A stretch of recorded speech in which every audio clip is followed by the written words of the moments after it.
good afternoon, good evening po sa lahat. Ayun na nga, bagong gising si Inday. Medyo nagmumuta-muta pa nga tayo dyan guys. Kasi ngayon, ang lakad natin ay pupunta tayo sa Desert Safari. At dahil nga first time kong pupunta doon, kaya medyo excited ako. Imagine, 7 years na ako dito sa UAE, ngayon pa lang ako nakakapasyal doon. Kaya nga inumpisan ko nang mag-ayos. Undecided pa nga ako kung mag-i-straight ako, magkukulot. Pero para maiba naman, nagkulot na lang ako. O diba? Ganda yarn. Sa outfit nga pala, ito na lang ang napili ko. Kabibili ko lang naman to Zara to. Char. Yan na nga ang final look ni Inday. O diba? Parang turistang turista talaga. O diba? Araw-araw muna bago pumunta sa meeting place. Dito nga pala ang meeting place namin sa Al-Wada Mall. Kaya medyo maaga ako kaya nag-ikot-ikot muna. O diba, hindi mawawala talaga yung mirror shot sa CR. O, ara-ora muna si Maria dyan. Gandang-ganda lang talaga ako sa look ko. O diba, eme-eme tayo dyan. Sa katagalan ko nga dito sa banyo, Diyos ko, maliligaw yata ako. Hindi ko na alam kung paano pabalik doon sa meeting place namin.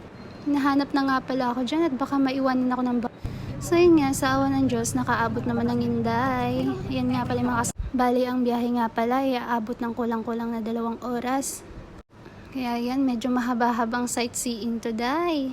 Buti na lang nasa window seat ako. Ganito lang naman makikita mo habang nasa biyahe ka. Napakalawak na disyerto dito sa Abu Dhabi. So kami ng mga kasama ko, kwento-kwento lang ng mga ganap sa buhay.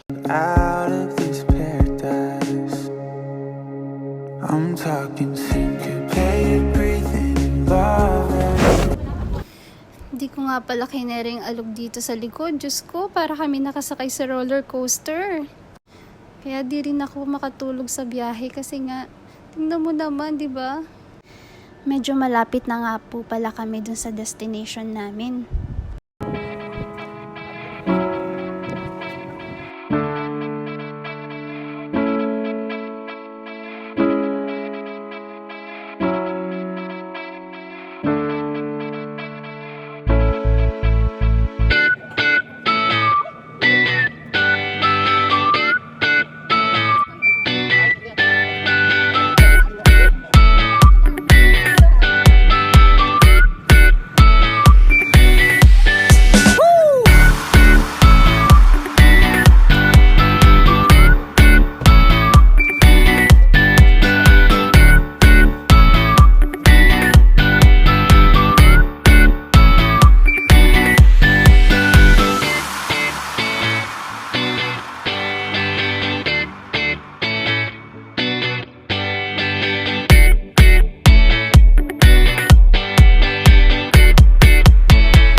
Nakababa na nga kami dyan sa sinakyan namin. Diyos ko, mahilo talaga ako.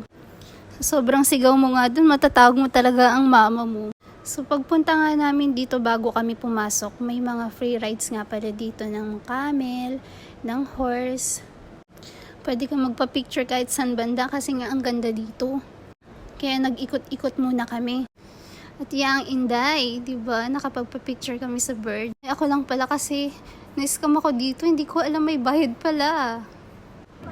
Trinay ko din po pala itong camel ride. Free lang yung pinilahan namin kasi dun sa may long ride, may bayad na 25 dirham. O diba ang Inday? Hindi ko nga po pala kilala yung camel body ko. Since yung kasama ko ayaw sumakay, di kami na lang dalawa. O diba? Nag-enjoy nga po pala ako sobra dyan. Pero naawa din ako sa camel kasi ang dami-dami niyang sinasakay.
Yun na nga, oras na nga para kumain. Kaya pipila kami dun sa may likod. Self-service nga para ang pagkuha ng pagkain dito. Yan nga lang ang kinuha ko kasi parang ang dami na nito. Nag-umpisa na nga rin palang mga show dito. Napakadaming tao. Ayun, kakain na si Inday. Gutom yarn. Masarap din naman yung mga pagkain nila dito kahit papano. More on like Arabic or Indian food, di ko sure. Pero kaya naman ang taste buds nating mga Pinoy. In fact, baka nga mauubos ko to eh. O diba sila busy manood, ako. Food is life talaga. Bahala kayo dyan, kakain ako. One of the best experience talagang pumunta dito sa Desert Safari.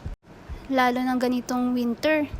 Medyo malamig na nga dyan guys, kaya yung ibang kasama ko naka-jacket talaga. Pero ako, blanket lang ang dinala ko pero hindi pa ako masyadong giniginaw dyan. Very entertaining talaga yung mga pinapalabas nila dito sa Desert Safari. Yan pa lang yung unang nagpa-perform. Mamaya may mga sasayaw na mga magbe-belly dancing, ganyan. Pero ako mukhang magkakabel-bel. Try nyo din dito guys, sulit na sulit ang 50 dirham nyo. One of the best experience talaga. Ayun nga, nag-umpisa na yung mga magaganda nagsasayaw dyan. Diyos ko, mulat na naman ang mga mata. Napakagagaling nga nilang gumiling-giling dyan. Kaya talaga sobrang may enjoy mo ang view, o diba?